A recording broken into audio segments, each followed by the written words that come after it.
ប្រមត្តសនិកជនជាទីមេត្រីនៅវេលាព្រឹកថ្ងៃទី5ខែមីនាឆ្នាំ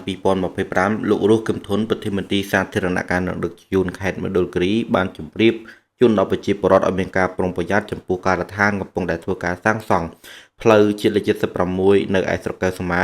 សូមមេត្តាបង្កើនការប្រុងប្រយ័ត្នដោយសារតែនៅពេលដែលកំពុងតែធ្វើសកម្មភាពនៃការជួសជុលនិងស្ថាបនាផ្លូវជាតិលេខ76ឡើងវិញក្រុមការងារបានប្រទះឃើញ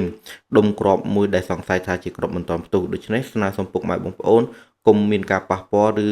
យកអ្វីទៅដំលេងដែលបណ្ដាលឲ្យមានគ្រោះថ្នាក់ជាថាហេតុក្រៅពីនោះផងដែរលោកប្រធានមន្ត្រីក៏បានសនំពរដល់ពុកម៉ែបងប្អូនប្រជាពលរដ្ឋដែលរស់នៅជុំវិញសងខាងផ្លូវជាតិលេខ76មេត្តាស្នើការយោគយល់ឲ្យដល់ក្រុមការងារដែលកំពុងតែបន្តសកម្មភាពលើកំណត់ផ្លូវដែលប្រជាពលរដ្ឋកំពុងរស់នៅក្នុងនោះផងដែរលោកប្រធានមន្ត្រីក៏បានបញ្ជាក់អំពីការបាញ់ទឹកស្រោចទៅលើដងផ្លូវដើម្បីកាត់បន្ថយការហុយនោះគឺក្រុមការងារបានធ្វើជាប្រចាំប៉ុន្តែក៏ស្នើសុំទៅដល់និងក៏សូមស្នើដល់ពុកម៉ែបងប្អូនប្រជាពលរដ្ឋសូមចូលរួមបាញ់ស្រោចទឹកនៅលើតែថ្មបានហើយតែសូមមេត្តាធ្វើយ៉ាងណាកុំបាញ់ទឹករហូតទៅដល់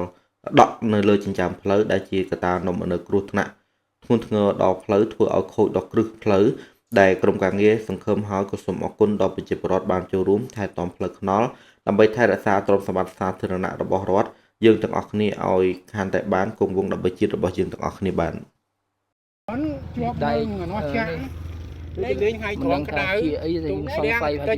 ជាក្របហើយយកបាក់ទៅលេងខែភ្លឺគឺចេះទៅលេងមួយគេសេតទៅមួយស្អែកឡើងនេះហ្មងនៅជាប់មួយការឋានយើងធ្វើថ្នល់នៅគីឡូម៉ែត្រលេខ58 400នៅទៅគីឡូម៉ែត្រ58 700នៅជាប់ផ្លូវ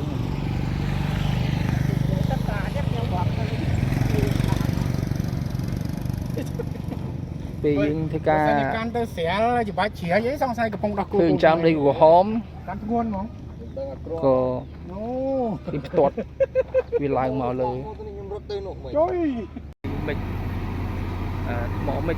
កិនបហាប់ចន្លោះគីឡូម៉ែត្រលេខ58បូក400ទៅគីឡូម៉ែត្រលេខ58បូក700